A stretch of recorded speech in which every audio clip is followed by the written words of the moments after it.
Praise the Lord and welcome again to Shekinah Glory Telecast. I am Dr. Vita Pickett Neal. I'm the International Director of Shekinah Glory Bible College and Shekinah Glory Ministry. I would like to welcome again, oh my goodness, you might as well just stay on the show. Amen. Dr. Cheryl Williams. She's the International Director of Grace and Truth. Praise the Lord. Welcome back. Thank you, Dr. Vita. Thank you for having me back. It's an honor once again. And I'm just so excited about today's topic. Oh my God. You know, I tossed and turned with this all the time. Okay. And I said, Lord, is this what you want me to talk about? Because it's a very touchy subject. Yes, it is. Because we have to realize as Christians, we have to live a certain life. We can't have one foot in church and one foot out of church.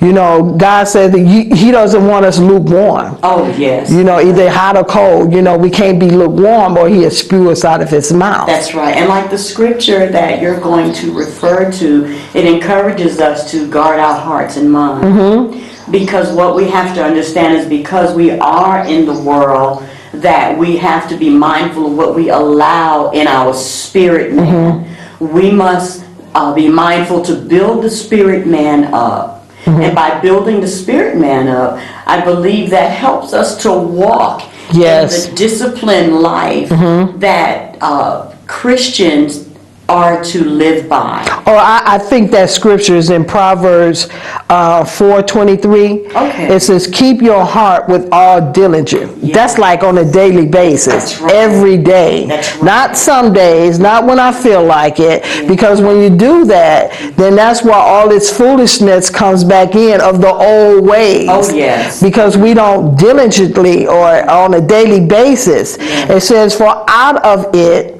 springs the issues of life. That's right. That's right. We must pursue it. That's right. We must actively make a conscious choice as to the decisions we make on a daily basis. Are we representing Christ in a proper way? Are we a righteous influence in the world, Dr. Vita? And so, for example, if we're reading material or we're viewing a television program, we must be careful of what we listen to and what we decide to view, because it can affect us. That's right. It's either death or life. That's right. That's what it would happen, and we know for a fact that's what the devil wants us to do. He wants us to keep being lukewarm. Oh, yes. And if we continue to do that, eventually it's going to destroy us, because the wages of sin is death. That's right. It's a difference in making a mistake and living in it. That's right. See, we can't continue to live that way. That's right. It's like digging up a dead man and carrying him on our shoulders. We walking around with the same old, dead man that we used to do back then. Good analogy. And sometimes we want to reminisce. Oh, I remember when we used to do that. Yeah. God doesn't think like that. No, and we can't entertain those kinds of thoughts. And that's when the enemy comes in. He will take those thoughts. We can't give the enemy a foothold even in that realm or that area. Right. Because what we have to understand is that as we live this life, we're to pursue holiness. And as we strengthen up the spirit man, then that kills the flesh. That's the right. more we build up the spirit man, the less we will respond in a fleshly way. And in order to build up the spirit man, we have to have that personal relationship with God. Oh, that's key. It's a difference in saying I read my Bible. Yes. I go to church every day because mom, dad, sister, take us to church. But when you have that personal relationship with Him, you'll start seeing that, like you said, being holy, God is holy. So we'll be just like our Father. That's right. And intimacy is key. A personal relationship, as you said. And one may ask, how do I have an intimacy with God? Well, it would start with prayer. Yes, we read our word, but we must learn how to effectively communicate in prayer. And Dr. Vita, many people don't realize, but prayer is a dialogue. It is us talking to our Heavenly Father, and then we waiting to listen to Him. That's right. It's a dialogue like you and I That's are right. talking. The other thing I think is essential is to develop a life of worship. We must be worshipful in everything we do, because everything we do should be considered an expression of worship. And not only that, you know, when you have a personal relationship with Jesus Christ and you have the Holy Spirit, who's our comforter, our guide, He teaches us, He brings all things to our remembrance, and He gives us the revelation to God's Word. When you have that revelation, it changes you. That's right. You know, because we can read the scriptures all day, but if you don't have that revelation, it means really nothing. You just reading it. That's right. You know, you just read it. And I think that's why a lot of people have not changed, because they have not got that revelation, that rhema word, you know, in their spirits. That's key. And I think sometimes we fall short when we read the Word of God, that we don't take time to pray first before we read the Word. We can ask our Heavenly Father, give me an understanding of your word. What would you say to me today, Lord? Speak to my heart. Your servant listens. And as we ask Him, as we invite Him in to our time of reading the word or praying or worshiping, He will show up. The illumination, That's right. the revelation That's will right. come. He will enlighten the eyes of our understanding. Yes. Paul encourages us to pray Yes. for in Ephesians 1. Yes. One of those spiritual blessings. Yes. And I think it's a wonderful life that we can live, but we need to understand there are basic principles to our Christian walk. Yeah, and it's important too, you know, it's very important that we take day by day. You know, don't worry about what happened yesterday. Yeah. You get a new, a fresh word Yes. every day, Yeah. and you learn by it. But, you know, God does not want us to live that worldly life, you know, and I see it all the time. You know, sometimes, you know, when I'm talking to people and they be saying, oh, you know, I want to change, I want to change. You know, sometimes I'll be wanting to say, well, just let God, you know, move out God's way. If you're trying to change yourself, you're not going to change. Right, and you know, there's a term they used to say, let go and let God. Yes. You know, if we come to the end of ourselves, Dr. V, then we can allow the Lord Jesus Christ to reign in our That's heart. right. Yeah. Only God can change you. Because if we can change ourselves, we'll be perfect right now, right? If we could change ourselves, Jesus Christ would not have had to That's right. That's right. die such a brutal death. That's right. But when He hung on that cross, Dr. Vita, I'm encouraged because He saw you and I. He That's saw right. our viewers. That's right. And He saw that it was worth the sacrifice. That's right. And it He was worth said, it. Oh, it was worth it, because He said, no man take my life, as we said in the other program, but I lay it down. He laid it He down. laid it down. He decided. How beautiful was that? And then what I'm excited about is when He died, the grave could not hold Him, and He had to get up. Hallelujah. And thank God for resurrection, because we're entering That's that right. season We of are. resurrection. That's right. And that's central for Christians, because if there was no resurrection, then everything we do would be in vain. We would not be That's where we right. are now. We would not have the victory or the testimony That's right. many of us do have and embrace. That's so true. So I'm so That's grateful to right. God. So if you say this prayer with me, you will be saved today. All you have to do is say, God, in the name of Jesus, In the the name of Jesus. I believe I believe you sent your son Jesus for me. you sent your son Jesus. Jesus, Jesus, come into my heart come into my heart to be my Lord and Savior. to be my Lord and Savior. Thank you, Father. Thank you, Father. I am now your child. I am now your child. In Jesus' name, In Jesus' name. amen. Amen and hallelujah. Given to the Lord honor, given to the Lord glory, given to the Lord praises, given to the Lord worship, given to the Lord honor, given to the Lord glory, given to the Lord praises, given to the Lord worship. For he is worthy to be praised. For he is worthy to be praised. For he is worthy to be praised. For he is worthy to be praised. మన ప్రభువును రక్షకుడైన యేసుక్రీస్తు అతి శ్రేష్టమైన నామం పేరట మీ అందరికీ నా శుభాభివందనాలు తెలియజేస్తూ ఉన్నాను. దేవుడు మిమ్మలను మిక్కుటముగా దీవించి ఆశీర్వదించునుగాక. పోతే ఈ దినము ధ్యాన భాగముగా బైబిల్ గ్రంథములో నుంచి అపోస్తల కార్యములు 8వ అధ్యాయము 8వ వాక్యాన్ని ధ్యానించుకుందాం. అందుకు ఆ పట్టణములో మిగుల సంతోషము కలిగెను అని చెప్పి రాయబడింది. ప్రియమైన దేవుని బిడ్డలారా, అందుకు ఆ పట్టణములో మిగుల సంతోషము కలిగెను అని చెప్పి రాయబడి ఉంది.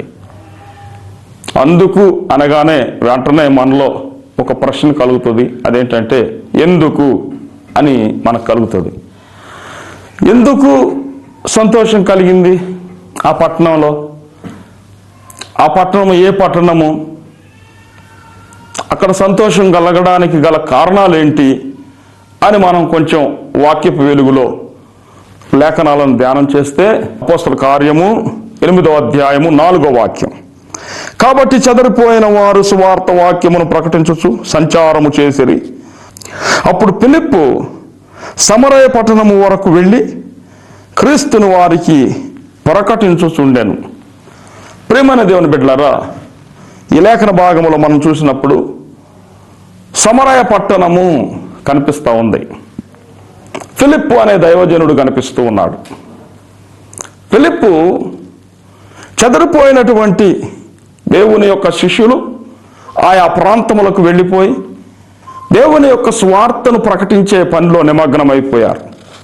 అయితే ఫిలిప్పు అనే దైవజనుడు సమరయ పట్టణం వరకు సువార్త ప్రకటించుచు వెళ్ళినట్లుగా లేఖనములో స్పష్టంగా వ్రాయబడింది.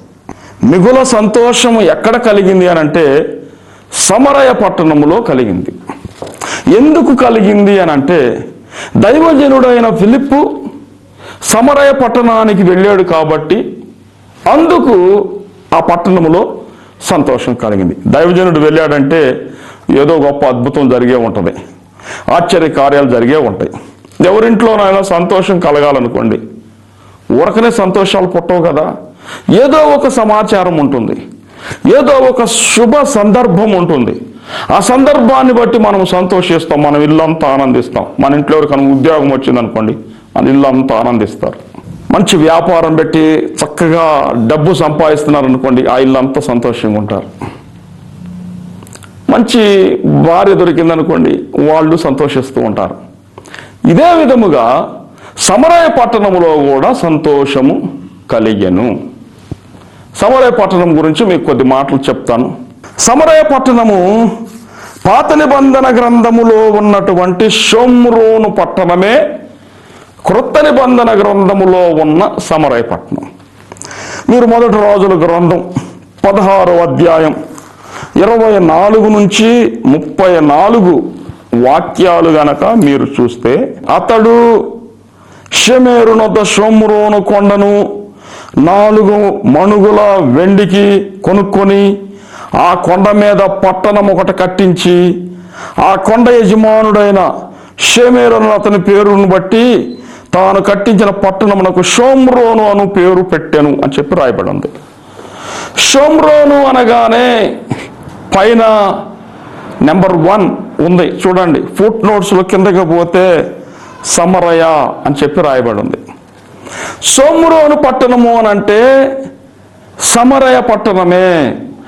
ఈ షోమ్రోను పట్టణాన్ని మనం కొంచెం గమనిస్తూ ఉంటే, యెజబేలు భర్త అయిన ఆహాబు రాజు ఒక కొండను కొని ఆ కొండ మీద యెజబేలుకి ఒక అంతఃపురాన్ని కట్టించాడు. అంటే షోమ్రోను పట్టణంలో ఏ కొరత కొదువ లేదు.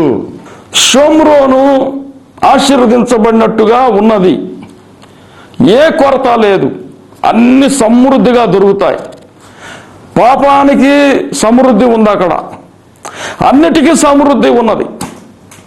అయితే ఆ పట్టణంలో ఉన్న కొరత ఏంటంటే సమాధానము లేదు, శాంతి లేదు, ఎప్పుడు గొడవలు, యుద్ధాలు, పోరాటాలు, ఎప్పుడు రక్తాలు కార్చడము, ఇలాంటి పరిస్థితులు షోమ్రోనులో ఉన్నట్లుగా మనము లేఖనాలను బట్టి స్పష్టంగా గమనించవచ్చు, తెలుసుకోవచ్చు.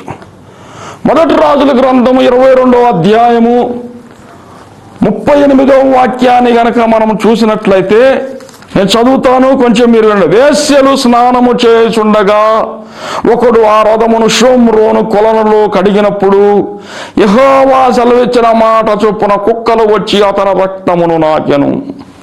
ప్రియమైన దేవుని బిడ్డలారా, షోమ్రోనులో వేశ్యలకు కొరత లేదు.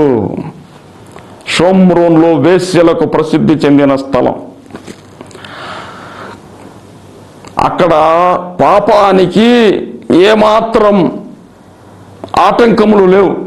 పాపము చేయడానికి ఫుల్గా లైసెన్స్ కలిగి ఉన్నటువంటి దేశం. వేశ్యలు స్నానం చేస్తున్నారు, వేశ్యారికము అక్కడ ఉన్నది. రథములను తీసుకుని వచ్చి రక్తం కడుగుతున్నారు కొలంలో. అంటే ఎప్పుడు యుద్ధాలు, రక్తపు జీవితం, రక్తం ఓడ్చేటువంటి ఆ పట్టణం.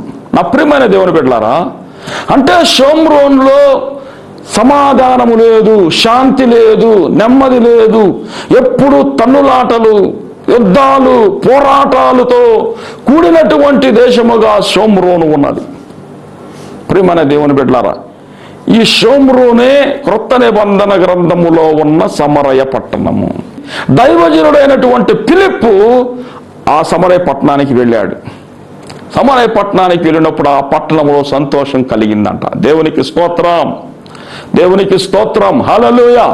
నా ప్రియమైన దేవుని బిడ్డలారా, దైవజనుడు ఏ గృహమునకైతే వస్తాడో, సమర్పింపబడిన దైవజనుడు, త్యాగము కలిగిన దైవజనుడు, భక్తి కలిగిన దైవజనుడు ఏ కుటుంబమునకైతే వస్తాడో, ఏ పట్టణానికైతే వస్తాడో, ఏ గ్రామమునకైతే వస్తాడో, ఆ గ్రామములో మిగుల సంతోషము కలుగుతుంది. దేవునికి స్తోత్రం. ఈరోజు ప్రశ్న మీరు వేసుకోవాలి, అదేంటంటే మీకు అసలు దైవజనుడు ఉన్నాడా? అది కొంచెం చెప్పండి నాకు. ఈ మధ్య కాలంలో నా దగ్గరికి ఒకరు వచ్చి చిన్న సమస్య ఉంది సార్, మీరు సహాయం చేయాలన్నారు. తప్పకుండా చేస్తున్నాను. ఏమి లేదండి, నేను ఒక ఆయన చనిపోయాడు, ఇంతవరకు సమాధికి స్థలము దొరకలేదు, సమాధి చేయడానికి పాస్టర్ దొరకలేదు అన్నాడు. ఏ చర్చికి పోతాడు అంటే పలానా చర్చికి పోతాడు. మరి వాళ్ళు రాలేదయ్యా. ఇప్పటికే మనిషి లావైపోయాడు, నోరు తెరిచాడు, పళ్ళు కళ్ళని బయటకు వచ్చేసి. ఏం చేస్తా, చూస్తూ ఊరుకోలేం కాబట్టి సరే అని నేను వెళ్ళాను. ప్రియమైన దేవుని బిడ్డలారా, నిన్న చేయాల్సిన సమాధి రెండో రోజు చేయాల్సి వచ్చింది. ఎందుకంటే ఆ కుటుంబానికి అసలు ఒక దైవజనుడు ఉంటే కదా. దైవజనుడు లేడు, అందుకే దుఃఖంలో మునిగిపోయి ఉన్నారు.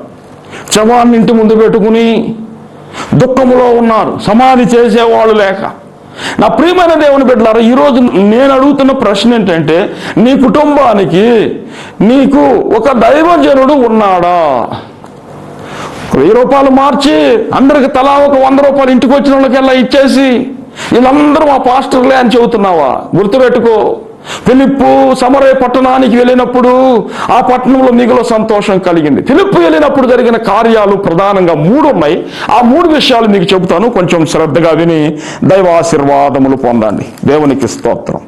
నా ప్రియమైన దేవుని బిడ్డలారా, 8వ అధ్యాయము 5వ వాక్యం. అప్పుడు ఫిలిప్పు సమరయ పట్టణం వరకు వెళ్ళి క్రీస్తును వారికి ప్రకటించుచుండెను.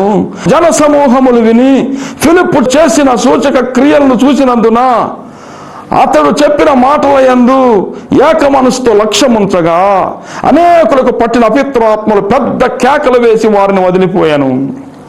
పక్షవాయువు గల వారును కుంటివారును అనేకులు స్వస్థత పొందిరి. అందుకు ఆ పట్టణములో మిగుల సంతోషం కలిగిన. ఎందుకు సంతోషం కలిగిందంటే, దైవజనుడైన ఫిలిప్పు వెళ్ళినప్పుడు అక్కడ జరిగిన సంభవం ఏంటంటే, అక్కడ దేవుని వాక్యం విన్న వాళ్ళందరూ ఏక మనస్సులోనికి వచ్చారండి. ఒకటే మనస్సులోనికి వచ్చారు. ఇంట్లో 10 మంది ఉన్నారనుకోండి, 10 మంది 10 చర్చిలకు వెళ్తారు. ఏక మనసు లేదు. ఇంట్లో 4 ఉంటే 4 చర్చిలకు వెళ్తారండి. ఒక చర్చికి పోరు వాళ్ళు. ఒక ఆయన ఇంకో దగ్గరికి పోతాడు, ఒక ఆయన ఇంకో దగ్గరికి పోతాడు, భార్య ఒక దగ్గరికి పోతుంది, భర్త ఒక దగ్గరికి పోతాడు. ఈ విధంగా ఏక మనస్సు లేదు. ఏక మనసు లేకపోతే ఎంత నష్టం చూడండి ప్రియులారా. మీ అందరికి ఒక విషయం చెబుతా. ఒక గ్యాంగ్ మ్యాన్, మీకు తెలుసు కదా, రైల్వేలో పనిచేసే గ్యాంగ్ మ్యాన్ ఉంటాడు. ఆ గ్యాంగ్ మ్యాన్ నిక్కర వేసుకుని పని చేస్తూ ఉంటాడు రైల్వే ట్రాక్ పక్కనే. ఆయన పని చేయటం కోసం అనువుగా ఉండటానికి ఒక షార్ట్ లాగా చిన్న నిక్కర కుట్టించుకుంటాడు. దాంతో పని చేస్తూ ఉంటాడు. ఒకరోజు వాళ్ళ ఆఫీసర్ ఒక ఆయన రిటైర్డ్ అవుతున్నాడు కాబట్టి అందరు ఫంక్షన్ చేసుకుంటున్నారు. ఆ సమయంలో వీళ్ళందరిని కూడా ఆహ్వానించారు. అందరూ ప్యాంట్లు వేసుకుపోతున్నారు. నేను కూడా ఒక ప్యాంటు కుట్టించుకుంటే బాగుంటుందని చెప్పి ఆయన ఒక ప్యాంటు కుట్టించుకున్నాడు. ప్యాంటు కుట్టించుకుని ఆ ప్యాంటు ఒక టైలర్కి ఇచ్చాడు బయట. టైలర్ కొంచెం ఆయన కుట్టాడు కానీ కాకపోతే కొంచెం పొడవు పెట్టి కుట్టాడు. అంటే కరెక్ట్ సరిపోయే విధంగా కుట్టకుండా కొంచెం పొడవు పెట్టాడు. అసలు విషయం ఏంటంటే, వాళ్ళ అమ్మ టైలరే, వాళ్ళ భార్య కూడా టైలరే, వాళ్ళ అక్క కూడా టైలరే. వాళ్ళంతా ఇంట్లోనే ఉంటారు. వాళ్ళెవరికి ఇవ్వకుండా మనోడు బయట ఇచ్చాడు. అది పొడవైంది. సరే పొడవైతే అయింది అని చెప్పి వాళ్ళ అమ్మకు పోయి చెప్పాడు, అమ్మ కొంచెం ప్యాంటు పొడవైంది, దాన్ని కొంచెం కట్ చేస్తే నేను వేసుకుని ఆ ఫంక్షన్కి వెళ్తాను అన్నాడు. వెళ్తానంటే ఆమంది, చాలే ఊరుకోవా, నాకు నెలకు నువ్వు 500 ఇస్తావు, నీ జీతం అంతా తీసిపోయి నీ భార్య చేతిలో పెడతావు, నీ భార్య చేత కుట్టించుకో అంది. సరేలే, అమ్మ కుట్టపోయింది, అక్క అన్న కుట్టిద్దామని చెప్పి అక్క దగ్గరికి పోయాడు. అక్క ప్యాంట్ సంగతి ఇదని చెప్పాడు. నువ్వు నాకు ఇచ్చేది నెలకు 500 కదరా, నీ భార్యకి జీతం అంతా తీసుకెళ్ళి ఆమె చేతిలో పెడుతున్నావు, ఆమె టైలరే కదా, ఆమె చేత కుట్టించుకో అని అంది.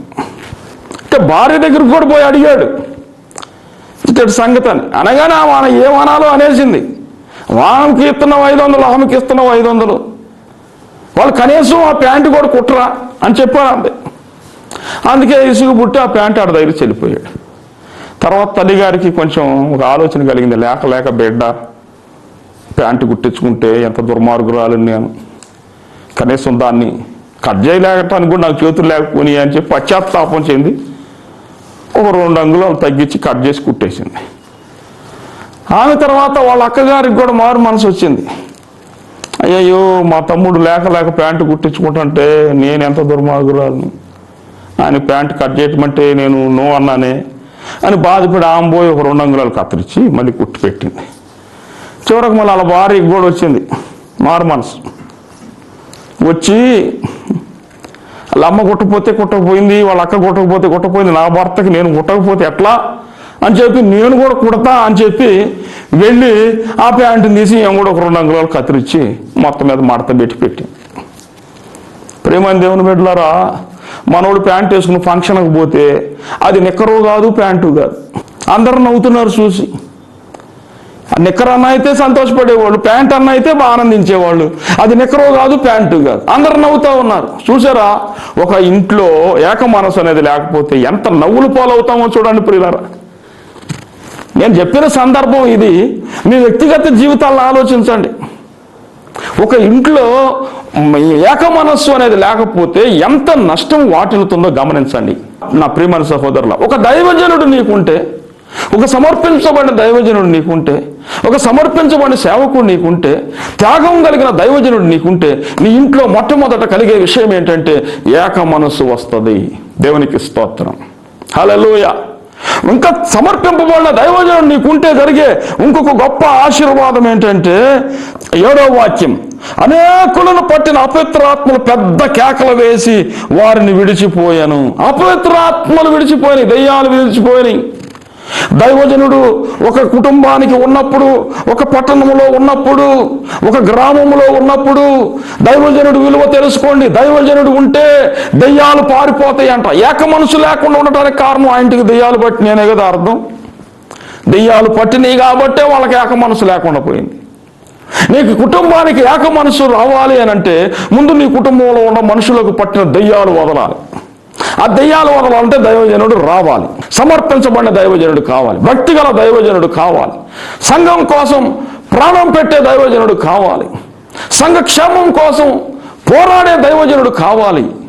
అలాంటి దైవజనుడు ఫిలిప్పు. అందుకే సమరయ పట్టణానికి వెళ్ళినప్పుడు ఈ అద్భుతాలు జరిగినాయి. ఒకటి ఏక మనసు వచ్చింది, రెండవది దెయ్యాలు వెళ్ళిపోయినాయి, మూడవ సన్నివేశము స్పష్టంగా రాయబడింది. అదేంటంటే పక్షవాయువు గలవారును కుంటివారును అనేకులు స్వస్థత పొందిరి. ఆ దైవజనుడు వచ్చినప్పుడు రోగులు స్వస్థత పొందారు. ఇలాంటి అద్భుతాలు ఏ నగరంలో జరిగినా, ఏ పట్టణంలో జరిగినా, ఏ గృహములో జరిగినా మిగుల సంతోషము పుట్టదా? ఖచ్చితంగా పుడుతుంది. మీ ఇంట్లో సంతోషం పుట్టకపోవడానికి కారణం ఏంటో గమనించావా? అంటే నీ ఇంటికి ఒక సమర్పించబడిన దైవజనుడు లేడు, పరిశుద్ధాత్మ అభిషేకం కలిగిన దైవజనుడు, ఫిలిప్పు లాంటి దైవజనుడు లేడు, ఎంత దూరమైనా వెళ్ళి యేసు కొరకు పనిచేసే దైవజనుడు లేడు. ఫిలిప్పు సమరయ వరకు వెళ్ళి సువార్త ప్రకటించినట్టుగా లేఖనంలో రాయబడి ఉంది కదా. నా ప్రియమైన దేవుని బిడ్డలారా, ప్రశ్నించుకోండి. నీ కుటుంబంలో సంతోషం వద్దా? నీ కుటుంబంలో ఆనందం వద్దా? నీ కుటుంబంలో నెమ్మది వద్దా? నీ కుటుంబంలో సమాధానము, సంతోషములు కలగాలని నీకు ఆశగా లేదా? అయితే ఒక భక్తిగల దైవజనుడిని సెలెక్ట్ చేసుకో. నీకు కావాలి దైవజనుడు. యేసయ్య కన్నీరు పెట్టింది ఎందుకు? ఇశ్రాయేలు ప్రజలు కాపర్లేని గొర్రెల వలె ఉన్నారని కన్నీరు పెట్టాడు. నా హృదయపూర్వకమైన సలహా ఏంటంటే ఒక భక్తి కలిగిన దైవజనుడిని సంపాదించుకోండి. అతను నీ ఇంట్లో అడుగు పెట్టడం వలన నీ ఇంటికి ఏక మనసు వస్తుంది. అతను నీ ఇంట్లో అడుగు పెట్టడం వలన దెయ్యాలు పారిపోతాయి.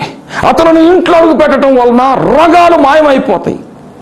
నీకు ఒక త్యాగం కలిగిన, పరిశుద్ధాత్మతో నింపబడిన, సమర్పణ కలిగిన, సంఘక్షేమం కోసం పోరాడే దైవజనుడు నీకున్నాడా?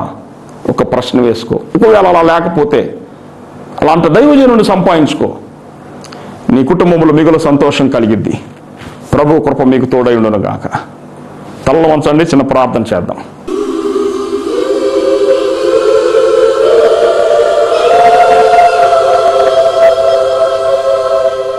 మమ్మల్ని మిక్కిలిగా ప్రేమించిన యేసయ్య నీకు వందనాలు, స్తోత్రాలు.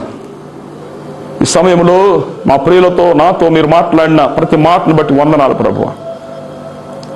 సమరయ పట్టణము పాత నిబంధన గ్రంథములో ఉన్న షోమ్రోను పట్టణమని, కొరత లేని పట్టణమని, అయితే శాంతి, సమాధాన, నెమ్మది కొరతగా ఉన్నదని దైవజనుడైనటువంటి ఫిలిప్పు సమరయ పట్టణానికి వచ్చినప్పుడు అద్భుత ఆశ్చర్య కార్యములు జరిగి ఆ పట్టణంలో మిగుల సంతోషము, మిగుల ఆనందము కలిగినట్లుగా మేము చూసాం ప్రభువా.